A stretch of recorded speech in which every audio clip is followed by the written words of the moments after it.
So today we're doing a Cruisin The Burg with Gordon and Jeff Elliott in honor of Father's Day. And I appreciate you guys. Maybe tell me, kind of, Gordon, the story of how you ended up. I know you're not born in Pittsburgh, so if you could enlighten us a little bit about how you got here. I think Well, I was sent here. you were sent. The company I worked for owned a company that they bought in Pittsburgh called Food Town Stores. So where did you go to school? How did you become the Food Town guy? I went to school at Winona State University in Winona, Minnesota. And it's almost a duplicate of Pittsburgh. Same size, same position in the state. Started out as a teacher's college. And I think when I was in the business college, there were like 18 of us. So is that where you're from, or did you? I moved around a lot when I was young, and I went high school and college in Winona, a total of 10 years, so that's what I called home until I came to Pittsburgh 55 years ago. So how did you meet Bev? I met her in Wisconsin. I got transferred over there with the company that I was with, and met her at a supper club, waiting to eat dinner at the piano bar. The rest is history. I came to Pittsburgh with a company called Red Owl Stores, who owned the Food Town Company. Okay. The Food Town Company had 30 supermarkets, and they sent me down to run the company. I came in August and studied it. I came in October to take over the management. I moved my family down the 20th of December into the house we're going to see, and between Christmas and New Year's, they informed me they were going to sell the company. And that put me in a bad state of limbo until about April. But I had met Gene early on. This house on our right Right here on the corner? is the first house we moved to. And it was one of only 3 that were available at the time in the city. And I bought it without my wife having seen it. And we raised 3 kids in it, and the good thing about it was like a racetrack. It was all on one floor, and it had a center fireplace, and those guys could run around there like track stars. You remember it, Jeff? I do, and yeah, 3 guys at our age, probably not a lot of sitting still. I had met Gene Bicknell when I first came, competing at the Y and the golf course. Oh, okay. Everywhere I went, there he was, and we were on the other side of the net. Just kind of out of the blue, Gene approached me and said he had another partner. They owned Pizza Huts. They were not in a position to build the company out. Wondered if I'd be interested in coming in as a partner. I joined Gene in October of 1970. So were you on the road a lot? What'd you do for Gene, kind of I specific? would get up at 4:30 in the morning and catch the 6 o'clock plane out of Joplin. Stop in Springfield, eat breakfast, fly to Memphis, go out looking for sites and contractors, and then I'd go to the Pizza Huts. Came here with 3 boys. Jeff was the oldest at 7, 5 and 2. And Beverly kind of went from there because I was on the road. You guys just see each other on the weekends? How much time do you remember? It was, he was gone quite a bit, but I don't think it was necessarily Monday through Friday, 4 days a week. My mom's pretty self-sufficient, so she did a nice job. She had no problem handling 3 boys. She had the discipline thing down pretty well, so she's a great lady, but you got to be tough to raise 3 boys, especially with me as the oldest. But We had 3 levels, and she had a paddle on every level. had to be She quick. never had to use it on Jeff, though. So I didn't have to miss a lot of the very early years, like parents do now. But then I built a few stores, and we'd add some management people, and next thing you know, we had a company, and I had 2 vice presidents and 4 or 5 area managers, and I didn't have to spend all my time. You weren't on the road. And Jeff, who you had? So 2 brothers. You guys were about the same ages, right? Well, who did you hang out with? Well, obviously Rick Webb's a very successful and prominent community member. So Rick lived 2 doors down. Brumbaugh family was around the corner. Some lifelong friends of my parents, the Thomases, Tim and Tom, were no longer here, but Tim was a longtime university president. As got a little older, guys like Bill Phelan and I would hang out, through athletics and crossing neighborhoods. And, there were four of us in particular, Gary Scotti, Joe Smith, and Stan Carlett, that kind of got to running around as we got into elementary and junior high. But, back then, a lot less organized stuff. There were some awesome wiffle ball games, and touch football games, and those 3 ponds you saw across from the, were opportunities to mess around. And it seems like back then there was more ice. So anyway, I've always said, Gene Bignell's obviously well known and a successful man and a good friend of this family, but I think he would agree that one of the best things he ever did in his lifetime was persuade Gordon Elliott to come help him grow a pizza business. So tell him about what the old high school was like and then moving into the new school. Now, was this the old one you went to when this was? Yes, where the current middle school is. So we're heading up that way. As you can imagine, I guess it was well enough maintained, but going to a school that was built in 1926, it had more levels than you shake a stick at because it got added on a couple times. And actually, Roosevelt Junior High was attached on the east end. So, but we practiced and played football at Hutch, which is on a great tradition to maintain. A lot of good memories there. Well, I wouldn't say we got in trouble a lot, but you said you had 3 brothers. You just can't help yourself sometimes. But no, Mom did a great job, and we were all busy, and she managed to keep up. And Dad, I don't know how he remembers it, but I hope he didn't come home on a Wednesday or Thursday too often to a laundry list of corrective actions that needed taken. I think there were 2 good things. One was the paddles were more of a threat than a deterrent. It seemed to work pretty well. The other one is she designed a checkbook system, and we would give them an allowance, and then if they were naughty, she would deduct from the allowance in the checkbook. Accounting it and Jeff being and use that as well.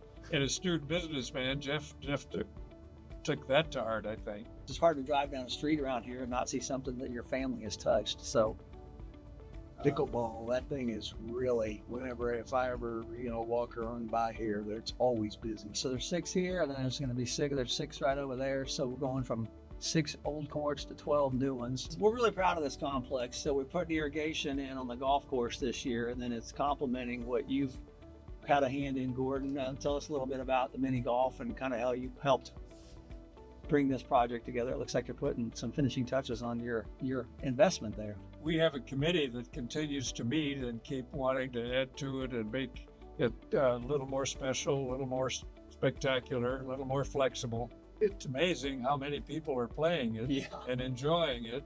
I was called by Dan Nightswander, the superintendent of schools, and asked to be part of this thing that he was calling bringing kids to school ready to learn. And so I said, okay, I'll come. And anyway, we ended up being given the Lincoln School after it was abandoned. And I don't know how many thousands of hours that people put in, volunteers, to get it up to speed so you could bring kids into it. And then the building began to fall apart, and Jeff's wife, our daughter-in-law, was part of that group, Monica Bernan, and a number of others. And they'd carry buckets when it rained and collect the water, and they'd chip ice in the roof when it was snow, and it was terrible conditions. Anyway, Gene had bought for our company when I was still there the McNally office on where Dr. Safuda is, and this was the old Census Bureau building. I told Monica that Gene and Dan Minnis were kind of doing mission work at the time. I said, Dan was on our board, I said, have Dan Minnis call Gene and ask him to give us the Census Bureau so we can move in. Otherwise, we're going to have to go out of business. And Dan did, and Gene did, and then we went out and raised the money, and there we are. And Ann's running it today, right? Dad's running it today. Yes, she is. She's been the director. I should know, but I'm sure it's been more than a decade. Basically, she was the successor to Monica Mernan, and tell you what, a lot of credit to the people in that facility and the time and energy and care they provide for a lot of kids. I promise you, it helps them prepare for USD 250. Is this the former NPC?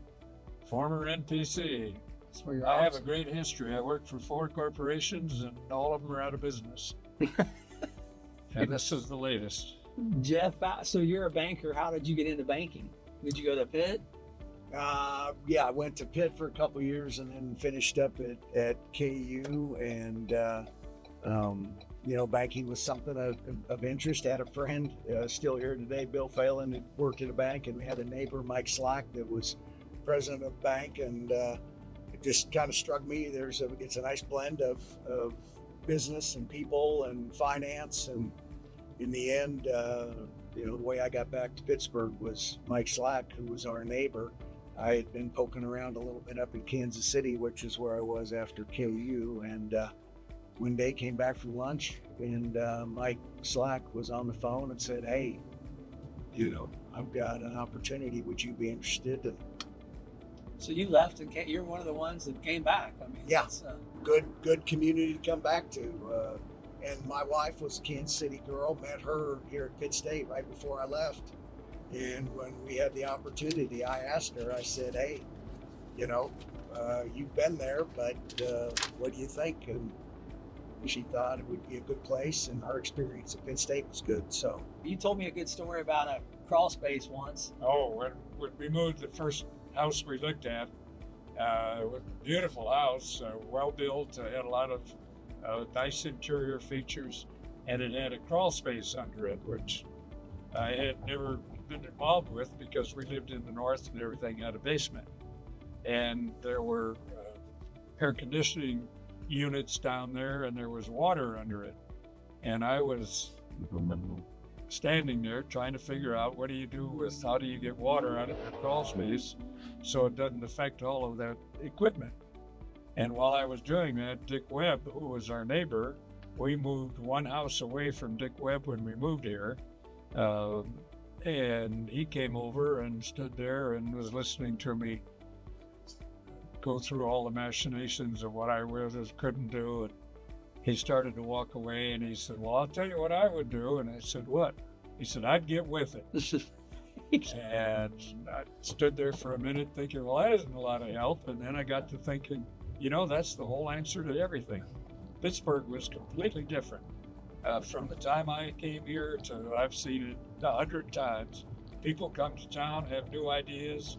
They're welcomed, they're accepted, and generally they're successful. And I came at the time I knew Bill Miller when he was just taking photographs, and Dick Webb when he hadn't even started Watco. He was just working. And Gene Bicknell was selling. He was a life insurance district manager for New York Life. And so I watched these people, their families, mostly their families, just took those businesses and ran. Harvey Dean and Pittsco. They were nothing when I came here, but they built, they stayed, and they shared. So this is kind of an important place, isn't it? Generationally speaking, Yep, Doremus Park a lot of baseball played here. See this window right up there on the White House. in the White House? Jeff was batting and broke out that window. Now you look at that angle and see how that could possibly happen. I was a little early. He turned on the Inside ball. pitching a little early. It went directly sideways and broke that Well, window. you straighten that out, and that's definitely a home run. So When I moved here, Pittsburgh was in such bad condition because of the mines closing, the businesses moving out. The young people like Rick Webbs, Dick Coleman, and Richard Miller. Jim Van Beesler's done a ton. And the Van Beeslers is another one. They saw so many things that needed help that they wanted to contribute and make them better. And that was a good incentive. And that was a good incentive for any of us who wanted to live here, that we don't want it looking like this. We don't want it being like this. We want it to be better and newer and safer, and so that was a good incentive for philanthropy. Can you tell me, just in your own, what each of you, it meant to you to get the Spirit of Pittsburgh award? That's a pretty prestigious award in our town. Someone has to nominate you. A group has to agree to it. They have to put in the time and effort to try and keep it as much of a surprise as possible. And so it's the most honorable thing you could possibly do for me. It was definitely a surprise. I mean, you're involved, but when you're involved, you see how many other people are involved and meet a lot of great folks, and you never really envision yourself with that. Obviously was proud of Dad when he received his, and I always thought my wife would maybe get it before I did, but or if I ever did. But anyway, like I said, just a great honor. And we're driving by the Frisco, and I've gotten to know Larry Fields well over time, and what a tremendous guy. And Pittsburgh has been an impressive balance of advancing the core as well as expanding the fringes where the opportunity exists. And I don't think many communities of our size are able to pull off that blend. And I think that a lot of things happen for a reason. And I was surprised that they couldn't get any traction getting the business school built on campus. And when this came along, I thought that's the reason. It was supposed to be downtown. It was supposed to be something new and exciting. And There's Commerce. How many years you been there? 23, I think. So, there's a good example of, that was a startup bank.